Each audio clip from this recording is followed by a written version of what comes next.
E o próximo entrevistado do Boteco Esportivo é médico, ex-dirigente do São Paulo Futebol Clube e atualmente vereador pela cidade de São Paulo. Dr. Marco Aurélio, muito obrigado por nos receber aqui no seu gabinete, dando espaço aí para o blog seguir com as entrevistas. Obrigado pelo espaço. Eu que agradeço a honra do convite, participar de forma informal, sem grandes questionamentos. É muito agradável emitir opinião, claro que com responsabilidade, mas é um prazer de receber aqui, Gabriel. Doutor, vamos lá. Primeira pergunta com relação já à Copa do Mundo. Há coisa de 2 meses foi divulgado os incentivos fiscais na ordem dos 420 milhões em favor do Odebrecht e do Corinthians para o levantamento do estádio. Em seguida, a prefeitura, ciente de que era uma conduta ilegal, realizou uma manobra para legalizar essa concessão, da qual a Odebrecht teria o projeto ideal para levantar o estádio na Zona Leste. Isso foi amplamente divulgado. O seu posicionamento a respeito disso, vereador? Eu acho que fazer a Copa em São Paulo é importante. Apoiar qualquer que seja o lugar onde a Copa vai ser colocada, eu acho que é um dever cidadão, ainda mais meu como vereador da cidade. O que eu discordei foi da forma, os incentivos de 420 milhões. Serão 500 e tantos à época da inauguração e depois quando forem utilizados em um bem privado, eu acho um erro, acho um exagero. Que a gente pode incentivar a prática esportiva, criar arenas, a lei de incentivo fiscal já é uma dessas coisas, mas da forma como o contribuinte paulistano está pagando esse estádio, eu discordo completamente. Não tem nada a ver contra o Corinthians, seria a favor do São Paulo, Portuguesa, qualquer clube. Eu acho que foi um exagero. Agora, incentivar o Corinthians a ter o seu estádio, eu acho absolutamente correto. Só a forma que eu acho que foi abusiva. Hipoteticamente, seria possível realizar uma Copa no Brasil sem investimentos públicos? Eu acho que com uma boa organização e muito tempo, sim.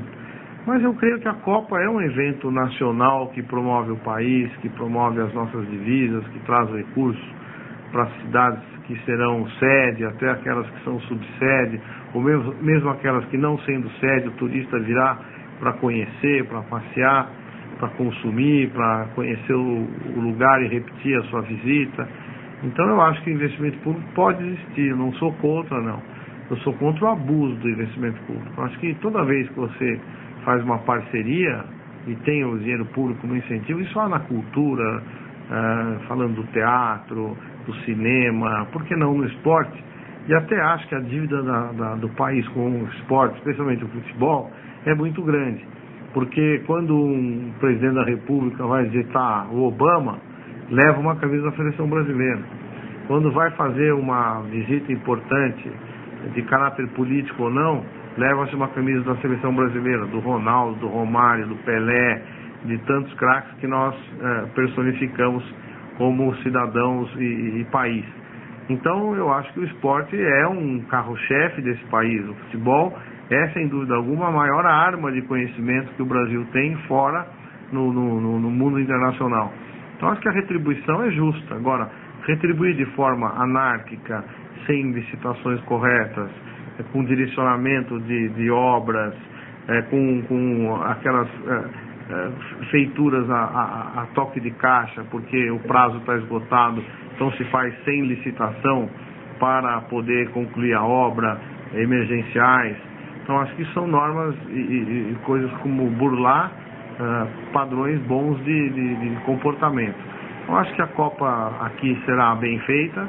Ela, talvez, se nós tivéssemos mais 4 anos para planejar melhor, termos uma ideia mais concreta do que será, teria sido muito mais equilibrado. De qualquer forma, eu acho que o poder público tem que interferir, tem que ajudar, pelo que representa o futebol no país. Com relação ao texto da Lei Geral da Copa, que já foi disponibilizado, vai ser submetido à aprovação, o senhor gostou? Faria alguma alteração nela? Eu acho que quando se negocia com a FIFA, que é uma entidade privada, o caderno de encargos que o país tem que cumprir, ele tem que ser cumprido. Se o governo anterior, o presidente Lula, se curvou a essas exigências, o órgão que vem fazer a Copa tem todo o direito de cobrá-las. Eu não vejo nenhum problema em bebida alcoólica, tipo cerveja, nos jogos de futebol na Copa do Mundo. Acho que abre-se exceção mesmo, até porque as pessoas bebem fora do estádio e vão para o estádio da forma como quiserem. Então eu acho que é um pouco uma hipocrisia um pouco grande demais. Agora, um controle, uma coisa bem feita sobre a venda de bebida, eu acho que pode ser feito. Mas eu acho que nesse evento, que vem muita gente de fora, que tem o hábito de beber cerveja, alemães, enfim, as pessoas que sabem isso, suecos, que tem esse conceito, né? Nós temos que também abrir mão de alguns preconceitos.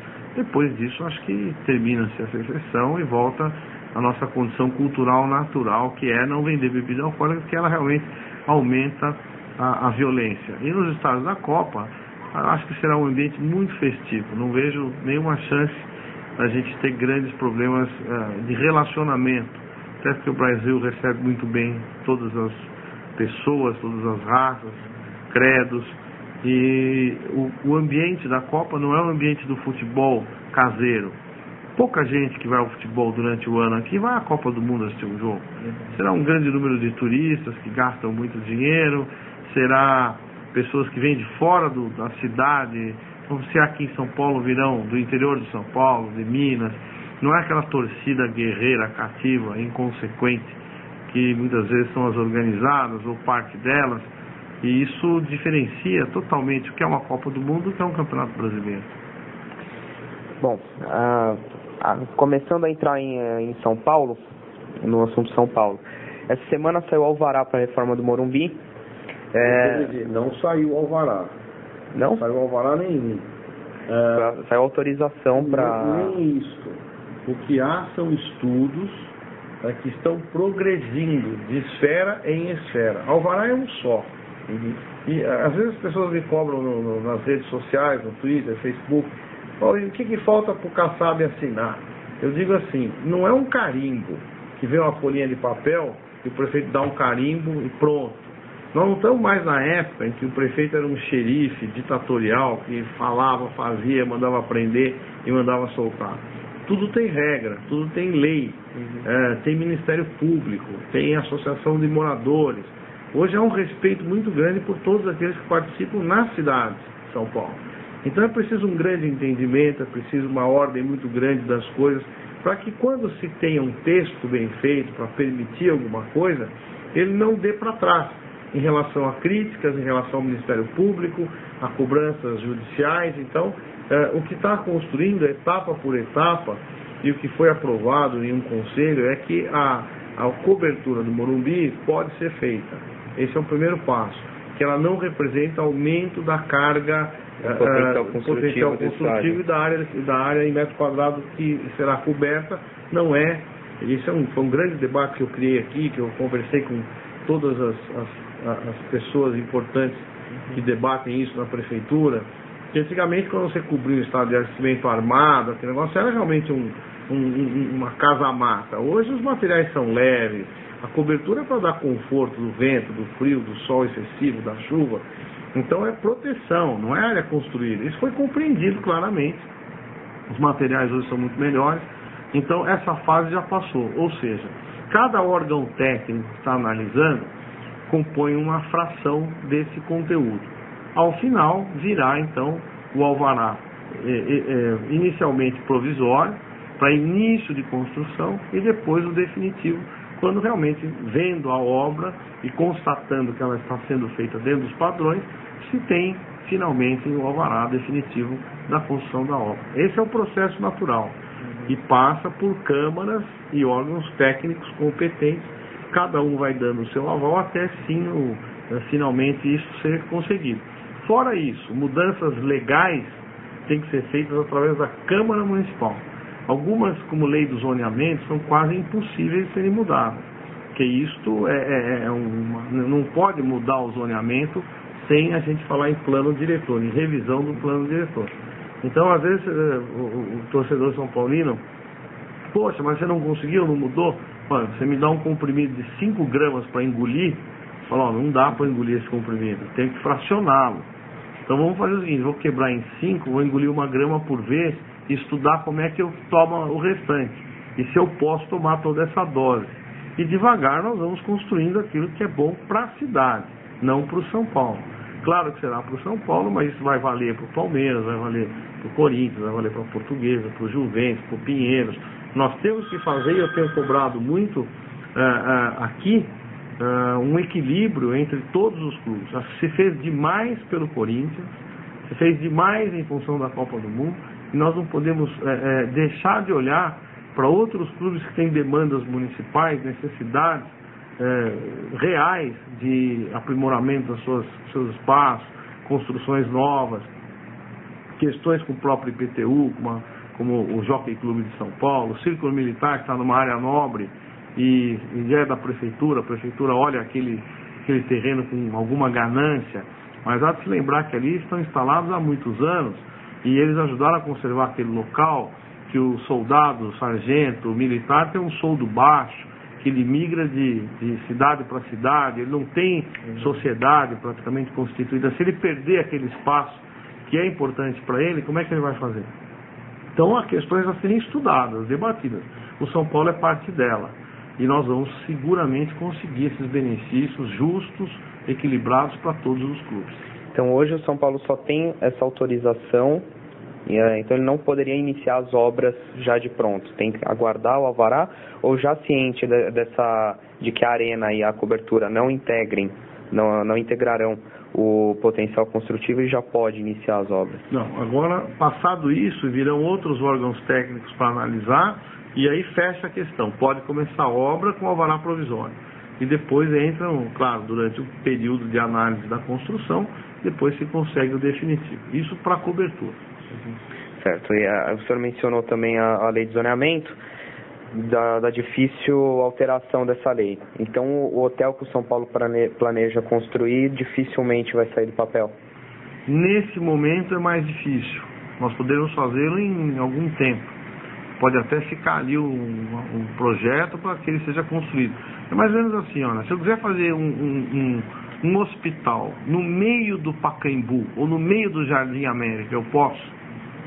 Não pode. Mas um hospital é muito bom, o hospital faz falta, todo mundo quer um hospital. Mas naquela região do Jardim América só tem casa, não pode construir um hospital. Um lugar que gere tráfego, que incomode a vizinhança, que já tem estabelecido um zoneamento definitivo.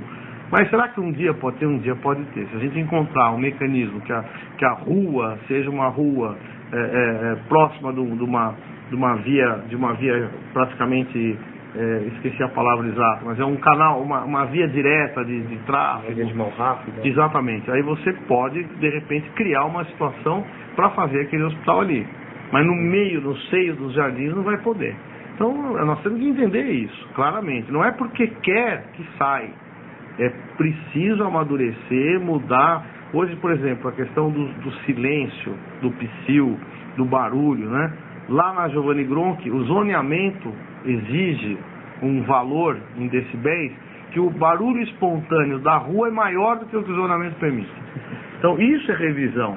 Daqui a um ano ou dois, quando nós tivermos a revisão completa do plano diretor, nós vamos mudar isso, vamos estabelecer, olha, isso aqui já se tornou impossível, nós vamos ter que entender que a vida muda, é dinâmica a cidade.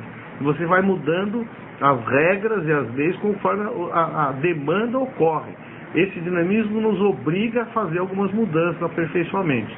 Aí sim o hotel pode sair, mas nesse momento ainda é um pouco mais difícil.